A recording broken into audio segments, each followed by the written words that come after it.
Hi, my name is Overhaul, and I'm currently doing my level 4 in Ekurhuleni East TVET College.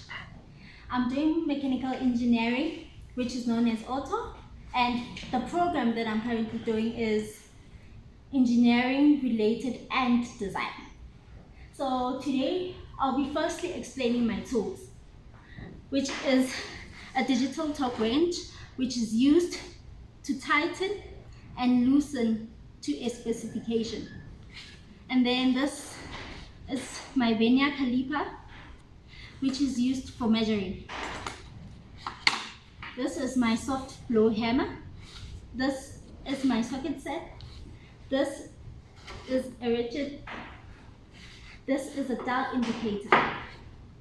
So I'll be testing my axle run out and radial run out with my dial indicator.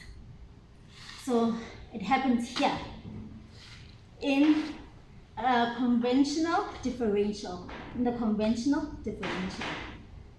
Okay, so I have my big end bearings. I have my housing, which it houses all those things. And I have my crown wheel, my differential carrier, my planetary housing, my pinion.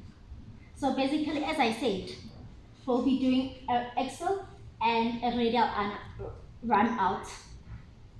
So the main point of a conventional differential is used for cornering, and so that when you corner you have comfortability. Yeah. So if you want to know more and learn more, come, and if you want to be committed to excellence, come and enroll at Ekurhuleni East TVET College.